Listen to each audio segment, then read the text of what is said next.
Hello friends, मैं अंबिका कुमारी स्वागत करती हूँ आपके अपने चैनल पे। आज हम मॉडर्न हिस्ट्री को स्टार्ट करेंगे क्योंकि बीपीएससी का एग्ज़ाम में आपको आधुनिक भारत से क्वेश्चन पूछा जाएगा, सिलेबस में दिया हुआ है।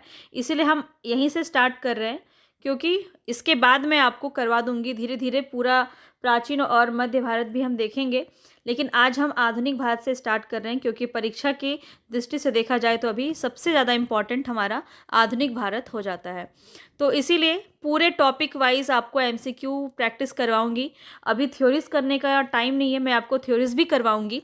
इसके बाद हम अच्छे से करेंगे अगस्त की तैयारी। अगस्त में जो एग्ज़ाम होने वाला है बीपीएससी फोर्थ का, उसके लिए हम बहुत ही अच्छे से डिटेल में तैयारी करेंगे। और आज हम क्वेश्चन प्रैक्टिस यहाँ पे पूरा टॉपिक वाइज कंप्लीट करेंगे। 1885 से लेके 1947 की जितने भी एक्टिविटीज़ हुई हैं उन सभी को हम देखेंगे और सारी चीज़ें आपको कंप्लीट कराई जाएगी। अभी 20-25 दिन में एग्ज़ाम स्टार्ट हो जाएगा, तो आपका प्रैक्टिस एकदम रिन्यू है। अभी प्रैक्टिस करते रहिए, टाइम बहुत कम है। तो चलते हैं अपने क्वेश्चंस की तरफ। आज हमारा जो टॉपिक होगा वो यूरोपीय कंपनियों का आगमन होगा। यहीं से हमारा मॉडर्न हिस्ट्री स्टार्ट होता है। तो चलते हैं हम अपने क्वेश्चंस की तरफ। अगर आपने मुझे सब्सक्राइब नहीं किया है तो जल्दी से सब्सक्राइब कीजिए ताकि आपको मेरे सभी वीडियोज़ प्रॉपर वे में मिल सके और आप सिस्टमैटिक वे में अपने परीक्षा की तैयारी कर सकें। इसके अलावा अगर मैं बात करूं तो हिंदी व्याकरण की तैयारी हम करा रहे हैं। आप वहां पे जाके प्लेलिस्ट में देख सकते हैं। हिंदी साहित्य की तैयारी हम करवा रहे हैं, वहां से आप प्लेलिस्ट में जाके विजिट कर सकते हैं। जो भी आपकी ज़रूरत की चीज़ें हैं वहां से आपको मिल जाएंगी। बिहार बीपीएससी टीआरई 3 पर हम फोकस कर रहे हैं, तो जितने भी बिहार के इतिहास आते हैं क्वेश्चन में वो भी मैंने आपको कंप्लीट कराए हैं। जाके आप ज़रूर विजिट करें, पूरी तैयारी आपको मिल जाएगी। तो यहाँ पे मेन मेरा जो मकसद है वो आपको एग्ज़ाम पास कराना है। तो ज़्यादा से ज़्यादा हम अभी प्रैक्टिस पर फोकस करेंगे। इसके बाद मैं आपको डिटेल में चीज़ें करवाऊँगी।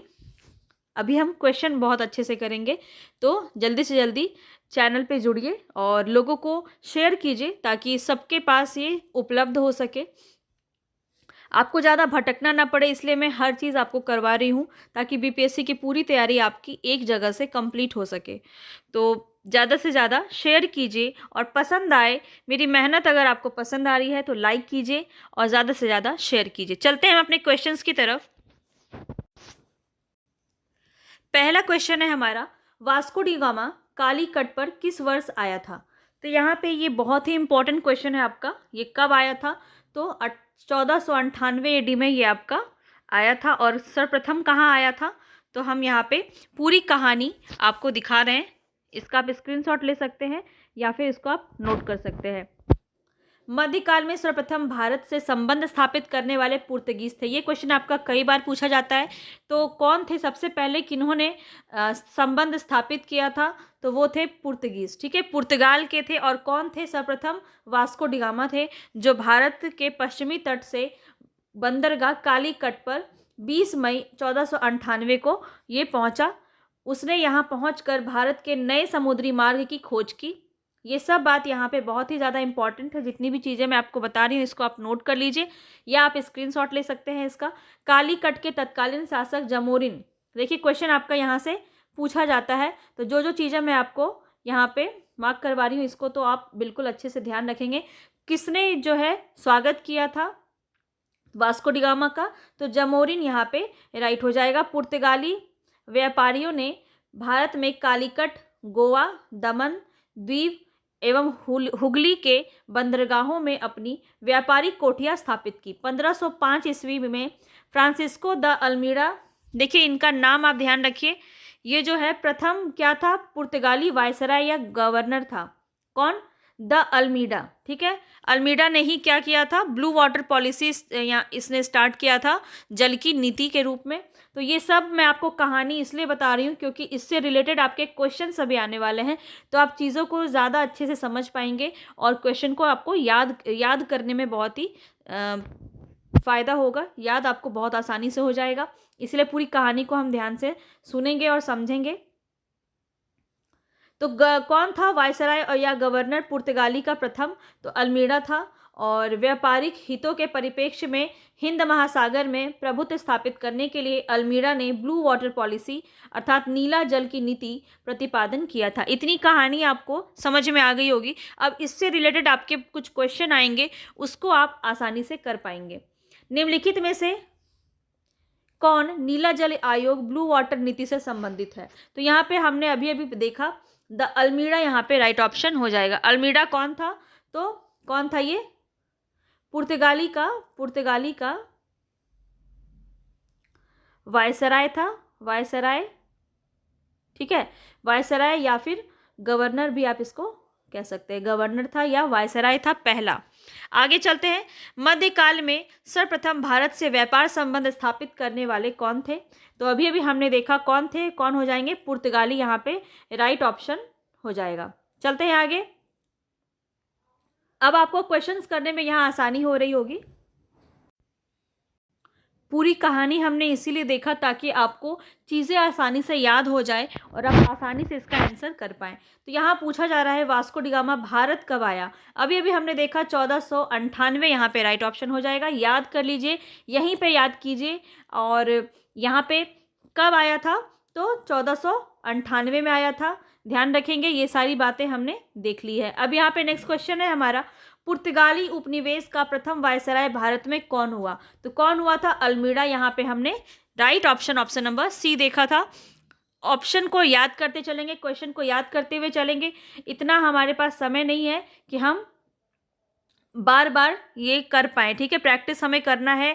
और आप एक वीडियो को अगर 2 से 3 बार देख लेते हैं स्पीड बढ़ा के, तो आपको पूरा क्वेश्चन याद हो जाएगा। यकीन मानिए, आप जो बोलते हैं ना कि इतने सारे क्वेश्चन हमें याद कैसे होंगे, तो याद करने का एक आसान तरीका यही है कि आप 1 से 2 बार, कम से कम 2 बार तो ज़रूर वीडियो को अच्छे से देखिए, आपको पूरा क्वेश्चन याद हो जाएगा। तो यहाँ पे देखिए क्वेश्चन पूछा जा रहा है, निम्नलिखित में से किसने वास्को डी गामा का कालीकट में स्वागत किया था? किसने किया था? तो जमोरिन यहाँ पे राइट ऑप्शन नंबर सी हो जाएगा। हमने देखा था अभी। आगे चलते हैं। देखिए यहाँ पे आपको सूची बताना है कि कौन सा समुद्री यात्री किस देश से संबंध रखता है। तो यहाँ पे बहुत ही इंपॉर्टेंट है ये। वास्को डी गामा पुर्तगाल से आया था। वास्को डी गामा आपका पुर्तगाल से आया था। और क्रिस्टोफर अगर कोलंबस की बात की जाए तो ये स्पेन से आया था। कैप्टन कुर्क ये आपका ब्रिटेन से आया था। और तस्मान की बात की जाए तो हॉलैंड से आया था। तो इस तरह से आप ये सारी चीज़ों को ध्यान से समझ लेंगे। यहाँ पे ऑप्शन नंबर बी सही हो जाएगा। 2-1 ये मैंने आपको करके दिखा दिया। चलते हैं आगे। निम्नलिखित में से कौन भारत आने वाला यात्री पुर्तगाल देश का नहीं है? तो यहाँ पे आपको बताना है कि कौन सा नहीं है। तो देखिए दुआर्ट बारबोसा, डोमिंगो और ये नूनीज, ये तीनों ही कौन थे? पुर्तगाली थे। तीनों ही पुर्तगाली थे, ठीक है, तीनों ही पुर्तगाली थे। और अगर बात किया जाए यहाँ पे राइट ऑप्शन हो जाएगा ऑप्शन नंबर सी। पीटर मुंडी जो थे वो कहाँ से आया था? ब्रिटेन से आया था, ठीक है, वो ब्रिटेन से आया था। ध्यान रखेंगे, यहाँ पे पहला ब्रिटिश नागरिक था ये जो चाय चखने के लिए इसको इन्होंने देखा था और चाय चखा था, ठीक है। और तभी से यहाँ पे चाय की जो है ज़्यादा से ज़्यादा व्यापार किया जाने लगा, ठीक है। तो यहाँ पे देख लीजिए आप, ब्रिटिश व्यापारी था कौन? पीटर मुंडी, जो चीन की चाय को चखने का इन्होंने पहला ब्रिटिश नागरिक था जो चीनी चाय को इसने चखा था। और भारत में उसने पटना, आगरा और सूरत में नगरों की उसने यात्रा की थी। आगे चलते हैं। भारत में पुर्तगाली शक्ति का वास्तविक संस्थापक कौन था? तो संस्थापक कौन हो जाएगा? अल्बुकर्क जो था यही वास्तविक संस्थापक था। इसी की पावर से जो है पुर्तगाली वास्को डी गामा जो है भारत में आए थे। इसकी जो कहानी है ये हम यहाँ पे देख लेते हैं। कहानी को देखना बहुत ज़रूरी है ताकि हम और सारे क्वेश्चंस को अच्छे से कर पाएँ, याद रख पाएँ, ठीक है। तो मेरा मेन मकसद है आपके दिमाग में घुसाना सभी चीज़ों को। तो याद करेंगे और क्वेश्चंस को ज़्यादा से ज़्यादा देखेंगे, प्रैक्टिस करेंगे। क्यों नहीं निकलेगा आपका जॉब निकालना? मेरा उद्देश्य है। अगर आपका जॉब हो जाता है, जॉब निकल जाता है, तो एक बार मुझे ज़रूर बताइएगा। अभी आपको बहुत कम समय में आपके हाथों में जॉब आने वाला है, तो मुझे ज़रूर बताइएगा कमेंट बॉक्स में। मुझे बेहद खुशी होगी। मुझे लगेगा कि मुझे यहाँ पे वीडियो डालने का मेरा मकसद सही हो गया। चलते हैं हम आगे। भारत में पुर्तगाली शक्ति का वास्तविक संस्थापक कौन हो जाएगा? अल्बुकर्क हो जाएगा। 1509 से 1515 ईस्वी तक ये जो है यहाँ पे शासन करता है। इसने भारत में एक प्रादेशिक शक्ति के रूप में पुर्तगाली राज्य की स्थापना की। 1510 में, ध्यान रखेंगे यहाँ से आपका क्वेश्चन बनता है, 1510 में बीजापुर के आदिल शाह सुल्तान किसको हराया था? आदिल शाही सुल्तान को हराकर गोवा को जीता था। कौन? अल्बुकर्क ने। ठीक है, ये पहली उपलब्धि थी इसकी बहुत बड़ी। 1510 ध्यान रखेंगे, डेट आपसे पूछ लिया जाता है। 1510 में बीजापुर के आदिल शाह सुल्तान को हराकर गोवा को जीता था अल्बुकर्क ने। आगे की कहानी देखते हैं। गोवा की विजय ने दक्षिण पश्चिमी समुद्र तट पर पुर्तगाली नौसैनिक प्रभुत्व पर मुहर लगा दी। इसके साथ ही भारत में क्षेत्रीय पुर्तगाली राज्य की स्थापना हुई। अल्बुकर्क ने भारत में पुर्तगालियों की संख्या में वृद्धि करने एवं उनकी अस्थायी बस्तियां बसाने के उद्देश्य से पुर्तगालियों को भारतीय महिलाओं के साथ विवाह करने के लिए प्रोत्साहित किया गया था। एक तरह से वो बसना चाहते थे यहाँ पे। तो यहाँ पे देखते हैं, अब हम नेक्स्ट क्वेश्चन की तरफ चलते हैं। अब नेक्स्ट क्वेश्चन आपको तभी समझ में आता जब आप इसकी कहानी को समझ जाते। तो यहाँ पे हम देख लेते हैं, भारत में यूरोपीय शक्तियों के प्रवेश के संदर्भ में निम्न में से कौन सा कथन सही नहीं है? यहाँ पे नहीं हमें चुनना है। तो देख लेते हैं, पुर्तगालियों ने 1499 में गोवा, देखिए पहला ही आपका यहाँ पे जो है ये गलत है। तो ऑप्शन यहाँ पे आपका ए सही हो जाएगा। ठीक है, तो अभी अभी हमने देखा कि पुर्तगालियों ने गोवा पर कब्जा कब किया था? तो 1510 में किया था, बीजापुर के आदिल शाह को हराकर। तो ध्यान रखेंगे, बाकी चीज़ें भी आप याद रखते चलिए, बाकी भी हम देख लेते हैं।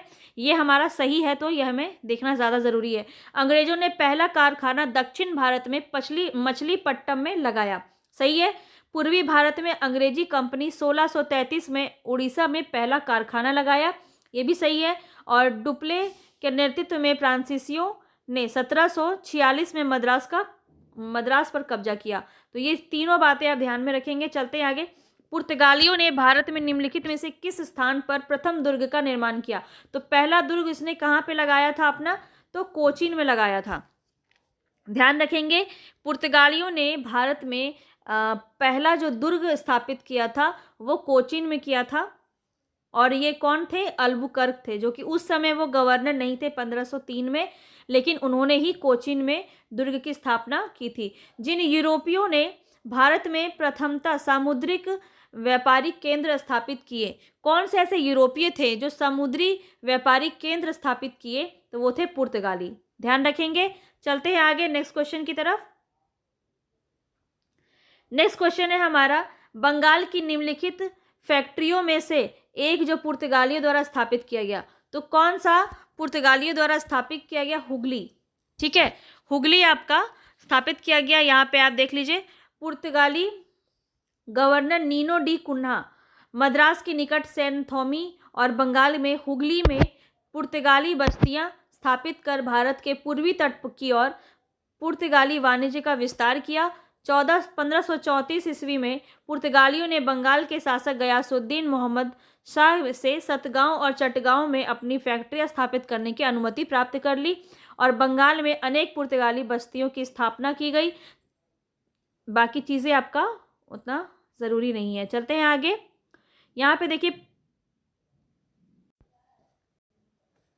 यहाँ पे देखते हैं, पांडिचेरी वर्तमान पुडुचेरी के संदर्भ में कौन सा कथन है और इसमें सही बताना है हमें। पांडिचेरी पर कब्जा करने वाली पहली यूरोपीय शक्ति पुर्तगाली थी, ये तो बिल्कुल सही है। पांडिचेरी पर कब्जा करने वाली दूसरी जो है यूरोपीय शक्ति फ्रांसीसी थी, ये गलत बात है। अंग्रेजों ने कभी पांडिचेरी पर कब्जा नहीं किया, तो ये भी गलत है। तो ये देखा जाए तो केवल एक ही ऑप्शन सही था, ऑप्शन नंबर ए यहाँ पे राइट हो जाएगा। देखिए यहाँ पे किसने कब किया था ये हम आपको बता दे रहे हैं।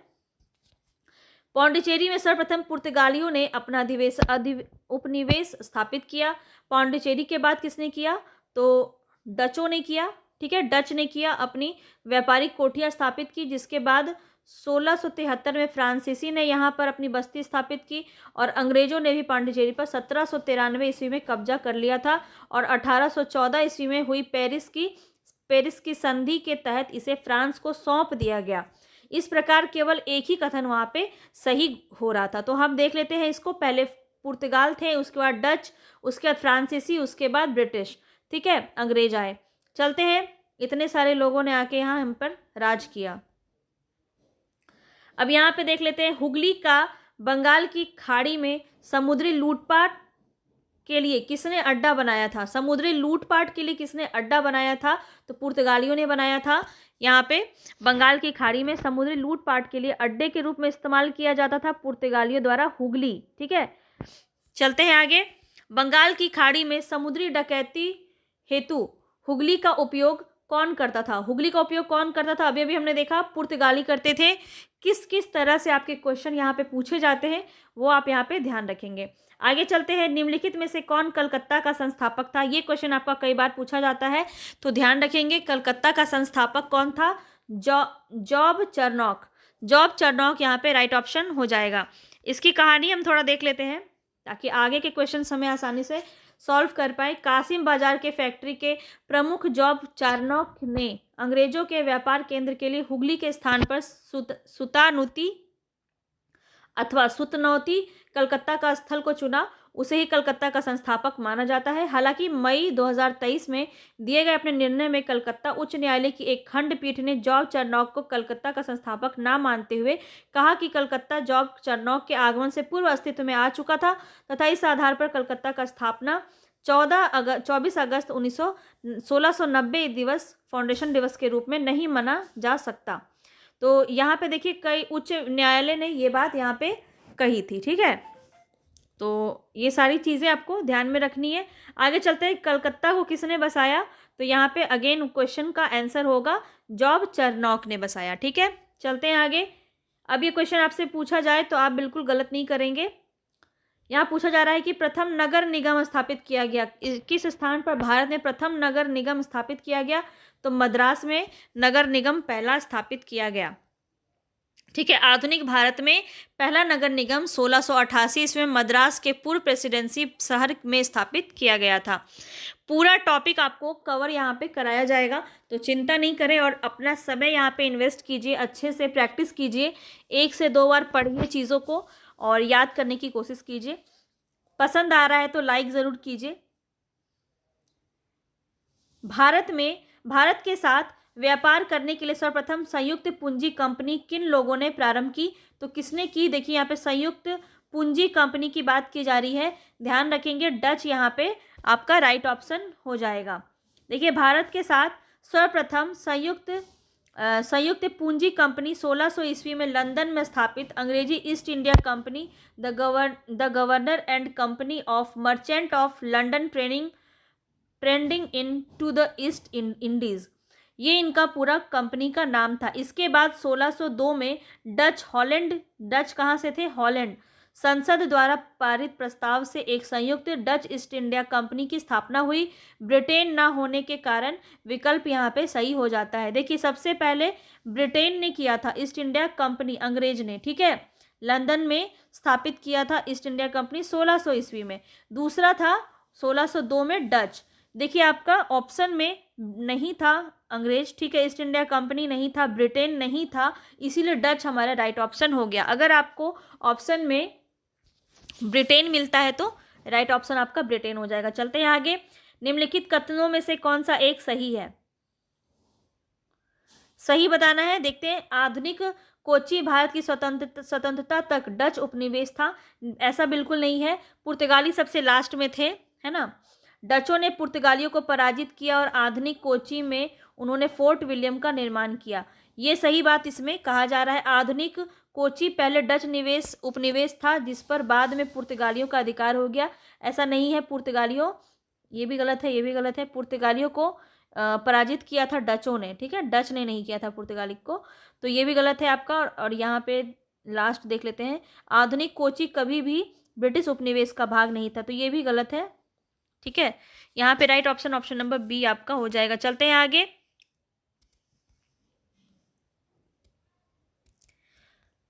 देखिए यहाँ पे पूछा जा रहा है कि कौन सा कथन, क्या है, सही पूछ रहा है ना, हाँ सही, कौन सा कथन सही है?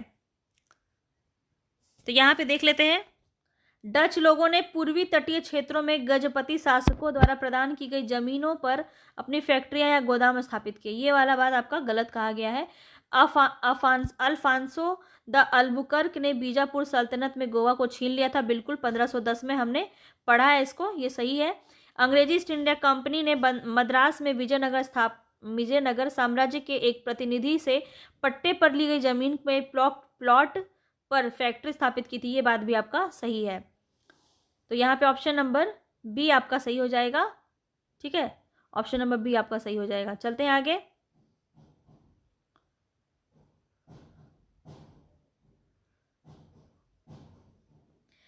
नेक्स्ट क्वेश्चन है हमारा, भारत में ईस्ट इंडिया कंपनी की सफलता का राज क्या था?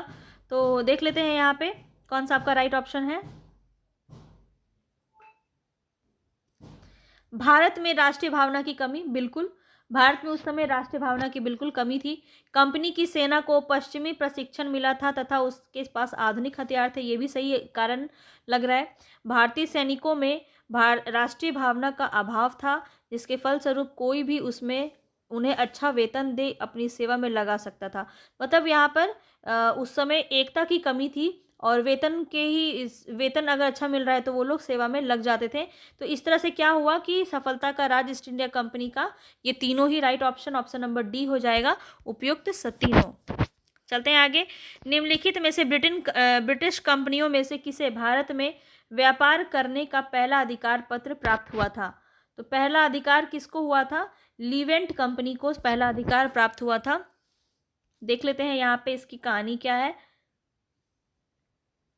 लीवेंट कंपनी को 1593 में स्थल मार्ग से भारत में व्यापार करने के लिए अधिकार पत्र प्राप्त हुआ था।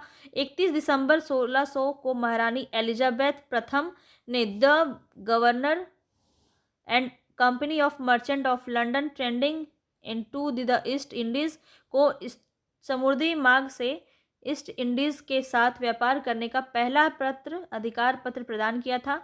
उसके बाद 1702 ईस्वी में इसने न्यू कंपनी तथा महारानी एनी के साथ मिलकर एक त्रिपक्षीय इकरारनामा किया, जिसके तहत पुरानी कंपनी 7 साल के भीतर खुद को बंद कर देगी। 1709 ईस्वी में दोनों कंपनियां मिलकर नए नाम United company of merchant of England trading इसको व्यापार को बढ़ाया और सामान्यतः ये किस नाम से प्रसिद्ध हुआ? तो ईस्ट इंडिया कंपनी के नाम से प्रसिद्ध हुआ। आगे चलते हैं।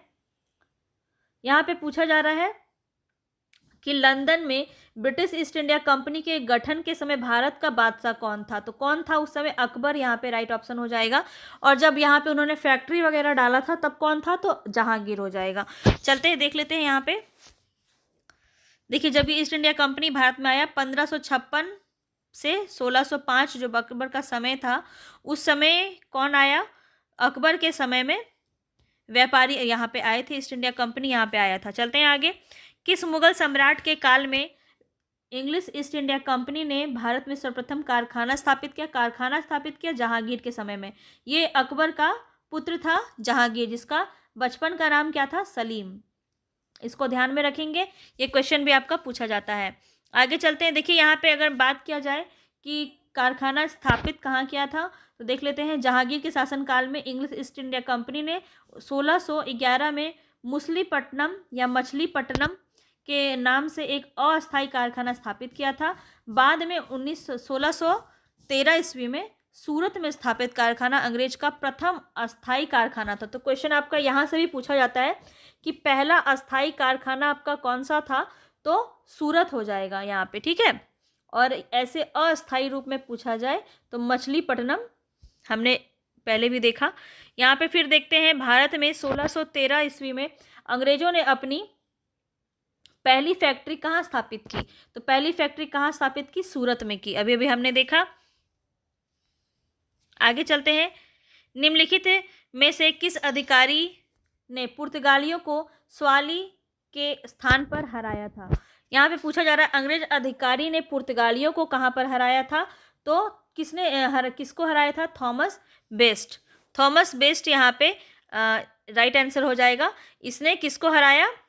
पुर्तगालियों को हराया, थॉमस बेस्ट ने। आगे चलते हैं। 17वीं इंग्लिश ईस्ट इंडिया कंपनी का कारखाना कहाँ स्थित था? तो ऑप्शन की दृष्टि से अगर देखा जाए, भरूच में था, चिलाकोल में और त्रिचिनोपोली में भी नहीं था। बाकी कहाँ कहाँ था ये भी हम देख लेते हैं। यहाँ पे right option option number A हो जाएगा। आगे चलते हैं, देखिए यहाँ पे कहाँ कहाँ था, तो सूरत में था उस सबसे पहले, उसके बाद भरूच में, फिर बुरहानपुर, अहमदाबाद, आगरा में इन्होंने कारखाने स्थापित किए थे। आगे चलते हैं, ईस्ट इंडिया कंपनी की प्रथम फैक्ट्री स्थापित हुई थी, कहाँ स्थापित हुई थी? अब तो आपको ये याद हो गया होगा, सूरत में स्टार्ट हुई थी। चलते हैं आगे।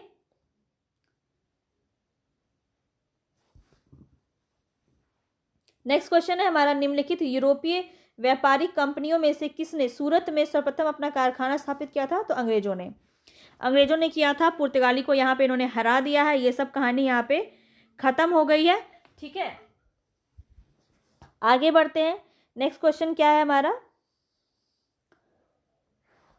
1613 में अंग्रेजी ईस्ट इंडिया कंपनी को कहाँ एक कारखाना स्थापित करने की अनुमति मिली? तो कहाँ मिली थी? सूरत में।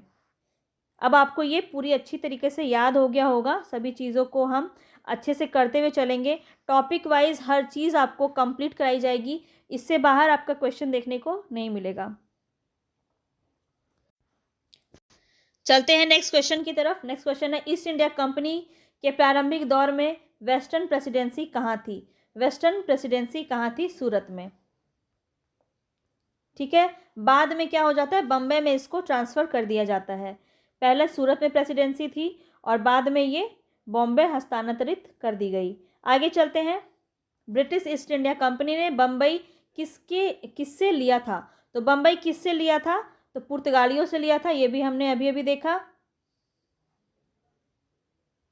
यहाँ पे देखिए एक इम्पॉर्टेंट बात बताई जा रही है, ब्रिटिश ईस्ट इंडिया कंपनी ने बम्बई पुर्तगालियों से लिया था। ये तो हमने देख लिया। 1661 ईस्वी में इंग्लैंड के सम्राट चार्ल्स द्वितीय का विवाह पुर्तगाल की राजकुमारी कैथरीन से होने पर चार्ल्स को पुर्तगालियों द्वारा बम्बई उपहार स्वरूप प्रदान किया गया था, जिसे उन्होंने 10 पाउंड वार्षिक किराए पर 1668 में ब्रिटिश ईस्ट इंडिया कंपनी को दे दिया था। तो ये बात भी आप ध्यान रखेंगे। आगे चलते हैं, यहाँ पे क्या पूछा जा रहा है, निम्नलिखित में से किस वर्ष प्रयागराज उत्तर प्रदेश जो है अभी के किले पर अंग्रेजों का अधिकार स्थापित हुआ? तो 1797 में उत्तर प्रदेश प्रयागराज किले पर अंग्रेजों का अधिकार हो गया था, 1797 में। ठीक है, और ये अवध के नवाब सादत अली ने 1797 ईस्वी में प्रयागराज इलाहाबाद जो है उसको अंग्रेजों को सौंप दिया था, उस किले को। चलते हैं आगे, ईस्ट इंडिया कंपनी ने किस अंग्रेज गवर्नर को औरंगजेब द्वारा भारत से निष्कासित कर दिया गया? अब देखिए इसको कैसे याद रखेंगे, तो सर जॉन चाइल्ड, यहाँ पे राइट ऑप्शन, चाइल्ड था, बच्चा था इसीलिए भगा दिया, बच्चा था इसीलिए औरंगजेब ने उसे भगा दिया। सर जॉन चाइल्ड यहाँ पे राइट ऑप्शन हो जाएगा। ठीक है, और क्यों भगा दिया? तो इसने क्या किया था, हज यात्रियों को बंदी बनाने का प्रयास किया था। देख लीजिए यहाँ पे बम्बई के अंग्रेज गवर्नर जॉन चाइल्ड 1688 ईस्वी में बम्बई और पश्चिमी समुद्र तट के मुगल बादशाहों का घेरा डाला तथा मक्का जाने वाले हज यात्रियों को बंदी बनाने का प्रयास किया। फलस्वरूप उसे औरंगजेब ने भारत से निष्कासित करने का आदेश दिया। मुगल शासक औरंगजेब के सामने उसे विवश होना पड़ा और अंततः उसे माफ़ी भी मांगनी पड़ी थी। तो औरंगजेब बहुत ही सशक्त, देखा जाए तो आखिरी मुगल सम्राट जो सशक्त रूप से सामने आया था। ऐसे अगर अंतिम पूछा जाए तो कौन हो जाएंगे मुगल सम्राट? बहादुर शाह जफर। ये सब हम बहुत ही अच्छे से देखेंगे। अभी आधुनिक काल बहुत ही मज़े से हम पढ़ेंगे, बहुत ही इंटरेस्टिंग है, आपको बिल्कुल भी बोरियत नहीं होगा। एक दो चैप्टर को छोड़ के स्टार्टिंग का चैप्टर बहुत ही बोर है, मुझे पता है, लेकिन पढ़ना तो पड़ेगा क्योंकि एग्ज़ाम हमें पूछा जाता है। निम्नलिखित में से प्रथम कर्नाटक युद्ध में कौन सा तात्कालिक कारण था? तो तात्कालिक कारण कौन था? तो यहाँ पे अंग्रेज और फ्रांसीसियों के बीच प्रतिद्वंद्विता, ऑस्ट्रिया की राजगद्दी की जंग, कर्नाटक की राजगद्दी का मसला, अंग्रेजों द्वारा फ्रांसीसी जहाज़ों का अधिग्रहण। हाँ, तो डी ऑप्शन यहाँ पे आपका राइट हो जाएगा, ऑप्शन डी यहाँ पे राइट हो जाएगा। अंग्रेजों द्वारा फ्रांसीसी जहाज़ों का अधिग्रहण हो गया था, जिस वजह से कर्नाटक का प्रथम युद्ध होता है। ठीक है, चलते हैं आगे। कर्नाटक युद्ध किन किन के मध्य लड़ा गया? तो कर्नाटक युद्ध किन किन के मध्य लड़ा गया? अंग्रेज और फ्रांसीसी के युद्ध के बीच लड़ा गया। आगे चलते हैं। अब देखिए यहाँ पे कौन सा युद्ध हुआ और उससे क्या परिणाम निकल के आया। उसके बारे में यहाँ पे सुमेलित दिया गया है। तो इसको हम देख लेते हैं।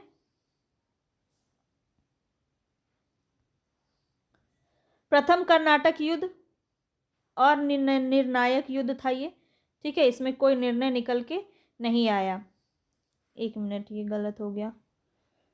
प्रथम कर्नाटक युद्ध जो है वो एक्स ला चैपल की संधि से अंत हुआ, एक्स ला चैपल की संधि से अंत हुआ। और तृतीय कर्नाटक युद्ध जो है वो पेरिस की संधि से अंत हुआ। पेरिस की संधि, ऐसे आपको दिख नहीं रहा होगा ना अच्छे से, एक मिनट रुकिए। प्रथम कर्नाटक युद्ध जो है एक्स ला चैपल की संधि से अंत हुआ। तृतीय कर्नाटक युद्ध की बात की जाए तो ये पेरिस की संधि से अंत हुआ। द्वितीय कर्नाटक युद्ध आपका अनिर्णायक युद्ध था। और प्रथम मैसूर युद्ध जो था आपका, ब्रिटिश की हार इसमें होती है प्रथम मैसूर युद्ध में। ये बहुत, फिर आंग्ल मैसूर युद्ध बहुत सारा चलता है, आगे भी हम इसको देखेंगे। यहाँ पे देख लीजिए,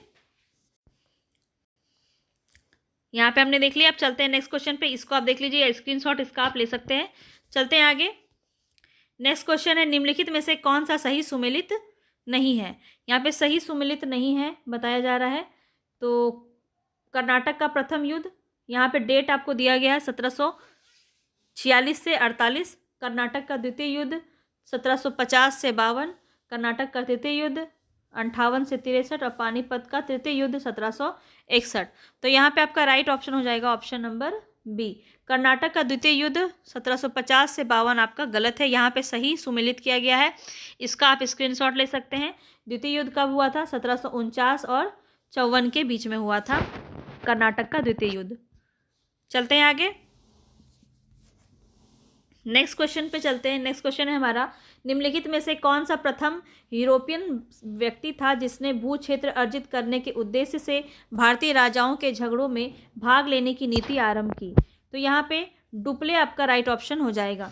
डुप्ले कौन था?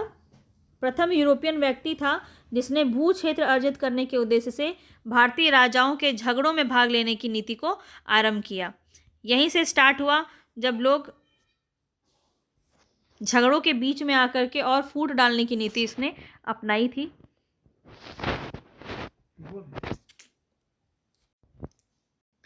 चलते हैं नेक्स्ट क्वेश्चन की तरफ। नेक्स्ट क्वेश्चन है, भारत में फ्रांसीसियों ने अपना सबसे पहला कारखाना निम्न में से कहाँ खोला? तो फ्रांसीसियों की बात पूछी जा रही है, कहाँ हो जाएगा? सूरत में। ठीक है, ये हम कई बार देख चुके हैं, अब आपको ये क्वेश्चन याद हो गया होगा अच्छे से। चलते हैं आगे नेक्स्ट क्वेश्चन पे।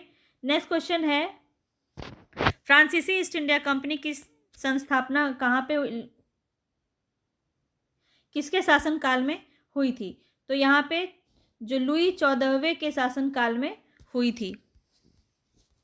आगे चलते हैं, भारत में फ्रांसीसी कंपनी का स्थापक कौन था? तो यहाँ पे काल्बर्ट राइट ऑप्शन हो जाएगा। Right option option number C, काल्बर्ट यहाँ पे राइट ऑप्शन हो जाएगा। भारत में फ्रांसीसी कंपनी का संस्थापक जो है काल्बर्ट था। और अगर यहाँ पे पुर्तगाली की बात की जाए तो संस्थापक कौन था? अल्बुकर्क था, ध्यान रखेंगे। आगे चलते हैं 45 नंबर पे, बंगाल में निम्न में से कौन सा कारखाना डचों ने स्थापित किया था? बंगाल में कौन सा कारखाना डचों ने स्थापित किया था? तो यहाँ पे दो जो है इसने स्थापित किया था। पहला तो ये चिनसूरा और हुगली तो किया ही था, और चिनसूरा, ये दो इसने किया था। कब कब किया था इसको देख लीजिए। डचों की बंगाल में पहली कंपनी पीपली में 1627 में स्थापित हुई थी। डच पीपली में से बालासोर चले आए। बंगाल में डचों ने 1635 में से आरंभ करके 1656 ईस्वी के बीच कुछ समय तक हुगली में फैक्ट्री का संचालन किया, उसके बाद चिनसूरा में, ठीक है, 53 में। तो इस तरह से इसको हम देख सकते हैं। चलते हैं आगे, डच ईस्ट इंडिया कंपनी ने किस वर्ष अपनी फैक्ट्री पटना में स्थापित की? तो पटना में किस वर्ष स्थापित की? तो यहाँ पे आपका 1632 ही आपका यहाँ पे राइट ऑप्शन हो जाएगा, ऑप्शन नंबर बी। 1632 में फैक्ट्री स्थापित की और पटना में ये फैक्ट्री डाला था डच ईस्ट इंडिया कंपनी ने। चलते हैं आगे नेक्स्ट क्वेश्चन पे।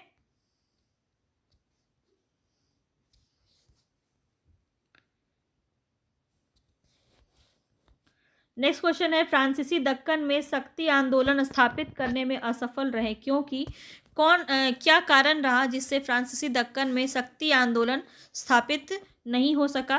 तो अंग्रेजों की फौज शक्तिशाली थी, इस वजह से जो है फ्रांसीसी दक्कन कमज़ोर पड़ गया और वह असफल रहा।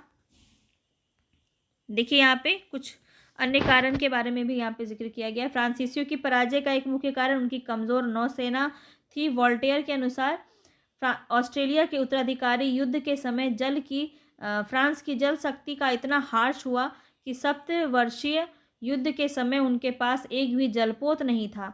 दूसरी ओर अंग्रेज के पास एक शक्तिशाली सेना थी, इसलिए वो हार जाता है। आगे देखते हैं नेक्स्ट क्वेश्चन क्या है। हाँ, तो यहाँ पे पूछा जा रहा है कि समय समय पर जो प्रवेश किया भारतीय व्यापार पर यूरोपीय शक्तियों ने, तो उसका क्रम क्या था? तो सबसे पहले कौन आया था? पुर्तगाली आया था। तो यहाँ पे ऑप्शन में हम देखते चलते हैं। ऑप्शन में एक ही ऑप्शन जो है 4 से स्टार्ट हो रहा है, तो ऑप्शन नंबर बी हमारा यहाँ पे सही हो जाएगा। पहले कौन आया? पुर्तगाली आया, उसके बाद कौन आया? डच आया, उसके बाद फ्रांसीसी, उसके बाद अंग्रेज। इस तरह से हमारा राइट ऑप्शन नंबर बी हो गया। चलते हैं आगे, चलते हैं नेक्स्ट क्वेश्चन पे। नेक्स्ट क्वेश्चन है हमारा, देखिए यहाँ पे सुमेलित करना है आपको। नेक्स्ट क्वेश्चन है हमारा, यहाँ इस पूरे टॉपिक को आज ही हम फिनिश करेंगे और हर दिन हम एक टॉपिक लेके चलेंगे, ज़्यादा से कम एक टॉपिक तो लेके चलेंगे और 2 भी मैं लाने की कोशिश करूँगी। लेकिन यहाँ पे अभी हम क्वेश्चन प्रैक्टिस पहले कर लें। तो यहाँ पे देखना है कि पौंडीचेरी में कौन आया था? तो यहाँ पे राइट ऑप्शन हो जाएगा फ्रेंच। और गोवा की बात की जाए तो गोवा में पुर्तगाली थे, इन्होंने यहाँ पे सबसे पहले आए थे यहाँ पे। और ट्रान के बार में कौन हो जाएगा? तो डेनिस। और सद्रास में कौन हो जाएगा? डच। ठीक है, तो ये था इसका सुमेलित, इसको आप ध्यान रखेंगे। यहाँ पे आप इसको देख सकते हैं। ठीक है, पौंडीचेरी फ्रेंच, गोवा पुर्तगीज, ट्रान के बाद जो है डेनिस और सद्रास डच। चलते हैं आगे। नेक्स्ट क्वेश्चन है, उस क्षेत्र की पहचान करें जहां से यूरोप वासियों को सर्वोत्तम सोरा और अफीम प्राप्त होता था। तो कहाँ से होता था? बिहार से होता था। सर्वोत्तम सोरा और अफीम जो है यूरोप वासियों को कहाँ से मिलता था? बिहार से। चलते हैं आगे। अंग्रेजी शासन काल में भारत का कौन सा क्षेत्र अफीम उत्पादन हेतु प्रसिद्ध था? तो कौन सा था? बिहार। अभी हमने देखा बिहार, यहाँ पे राइट ऑप्शन नंबर ए हो जाएगा। चलते हैं आगे। पूछा जा रहा है, निम्नलिखित यूरोपियों में से कौन सा था जो स्वतंत्रता पूर्व भारत में व्यापारी के रूप में सबसे अंत में आए? तो सबसे अंत में कौन आए थे? फ्रांसीसी। और सबसे पहले पुर्तगाली आए थे। ठीक है, ये यहाँ पे आप इसको स्क्रीनशॉट ले सकते हैं। यहाँ पे डेट आपको दिया है कि कहाँ पे कब कौन आया था। चलते हैं आगे। यहाँ पूछा जा रहा है कि डच ने अपने व्यापारिक अड्डे स्थापित किए थे कहाँ पे? तो नागपट्टनम, चिंसूरा और मछलीपट्टनम इसमें भी किया था। सूरत, भरूच और आगरा में भी किया था। कोचिन, अहमदाबाद और पटना में भी किया था। तो इस तरह से ऑप्शन नंबर डी यहाँ पे राइट ऑप्शन हो जाएगा कि ऑल ऑफ द अबव यहाँ पे सही हो जाएगा। चलते हैं आगे। यहाँ पूछा जा रहा है, नेक्स्ट क्वेश्चन पे चलते हैं। नेक्स्ट क्वेश्चन है हमारा, मृदा के स्वरूप तथा उपज के गुणों के आधार पर भूमि स्वराज का मूल्यांकन। यहाँ पे क्वेश्चन पूछा जा रहा है कि अंग्रेजों की देन है कौन सी? तो ये तो नहीं है। उपज जो है, मृदा का जो भी गुण है वो भारत में ही विद्यमान था। ये अंग्रेज की देन बिल्कुल नहीं थी। युद्ध में चलती फिरती तोप का उपयोग, ये भी अंग्रेज की देन नहीं थी। तंबाकू और लाल मिर्च की खेती, देखिए ये पुर्तगालियों ने दिया था। तो यहाँ पे अंग्रेज नहीं थी। यहाँ पे इसका मतलब तीनों ही आपका गलत है, तो कोई भी नहीं होगा। यहाँ पे option number D right option हो जाएगा, कोई भी नहीं। यहाँ पे देख लेते हैं, देखिए ऑप्शन नंबर डी यहाँ पे सही है। यहाँ पे देख लेते हैं क्या बोला जा रहा है, मृदा के स्वरूप तथा उपज गुणों के आधार पर भूमि राजस्व का मूल्यांकन अंग्रेजों से पूर्व किसने? शेरशाह सूरी एवं अकबर के द्वारा किया जा चुका था। भारत में तंबाकू और लाल मिर्च की खेती पुर्तगालियों की देन थी और चलती फिरती तोपों का प्रचलन मुगल काल से ही था। तो अंग्रेज का इसमें से कोई भी योगदान नहीं था, ये सब पूर्व से ही यहाँ पे किया जा चुका था। अकबर के आयुध निर्माण कारखाने में तमाम प्रकार की छोटी बड़ी तोपें तैयार की जाती थी। इस प्रकार इनमें से कोई भी अंग्रेजों में भारत की देन नहीं है। भारत को कुछ भी ऐसा अंग्रेजों ने नहीं दिया इसके अकॉर्डिंग। यहाँ पे चलते हैं नेक्स्ट क्वेश्चन की तरफ। नेक्स्ट क्वेश्चन है, किसने ईस्ट इंडिया कंपनी के बारे में यह टिप्पणी की कि कंपनी एक असंगति है, परंतु यह उस व्यवस्था का भाग है जहाँ सब कुछ असंगत है। तो यह जो टिप्पणी की गई, यह जो पंक्ति है, यह किसके द्वारा कहा गया? तो यहाँ पे टीबी मैकाले, ठीक है, टीबी मैकाले के द्वारा यहाँ पे यह बात कहा गया। चलते हैं हम आगे। एक्स ला सापेल 1748, एक मिनट, हाँ, एक्स ला सापेल 1748 की संधि के संदर्भ में कौन सा कथन सही है? सही बताना है, तो कौन सा सही हो जाएगा? प्रथम कर्नाटक युद्ध की समाप्ति, अंग्रेजों को मद्रास पुनः प्राप्त हुआ। तो यहाँ पे ये दोनों ही बात सही है, प्रथम कर्नाटक युद्ध की समाप्ति और अंग्रेजों को मद्रास पुनः प्राप्त हुआ। तो ऑप्शन नंबर सी यहाँ पे सही हो जाएगा। 1 और 2 दोनों यहाँ पे सही है। 1778 की संधि में दोनों ही चीज़ें हुई, युद्ध की समाप्ति हो गई और अंग्रेजों को मद्रास पुनः प्राप्त हो गया। चलते हैं आगे, इसका आप स्क्रीनशॉट ले सकते हैं। ये हमारा आज का अंतिम क्वेश्चन है। हमारा पूरा ये टॉपिक ख़त्म हो गया ब्रिटिश सत्ता का। इसके बाद हम आगे बंगाल के नवाब के से रिलेटेड क्वेश्चंस करेंगे और धीरे धीरे हम सारे राष्ट्रीय आंदोलन की तरफ चलेंगे। ठीक है, चलते हैं हम अपने नेक्स्ट क्वेश्चन की तरफ, देख लेते हैं इसमें। भारत में अंग्रेजों की सफलता तथा फ्रांसीसियों की असफलता के कारण के संदर्भ में निम्न कथनों में से कौन सा सही है? बंगाल में को अंग्रेजों को बंगाल विजय से अपार धन व जनशक्ति का मिलना, बिल्कुल। अंग्रेजों की बेहतर नौसैनिक सत्ता, ये दोनों ही बात इसमें सही है। तो ऑप्शन सी यहाँ पे राइट ऑप्शन हो जाना चाहिए। सी ऑप्शन यहाँ पे 1 और 2 दोनों।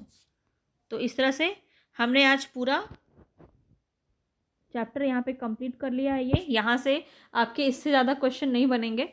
तो जितने भी क्वेश्चन यहाँ पे इंपॉर्टेंट बन रहे थे वो सब हमने यहाँ पे प्रैक्टिस कर लिया है। मिलते हैं अपने नेक्स्ट टॉपिक पे। पूरी टॉपिक को हम कंप्लीट करेंगे, पूरे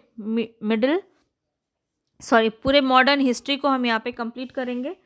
और अगर आपको इससे कोई हेल्प मिल रही हो, ज्ञान में आपकी वृद्धि हुई हो, तो वीडियो को लाइक कीजिएगा और ज़्यादा से ज़्यादा शेयर कीजिएगा। चलते हैं, तब तक के लिए धन्यवाद।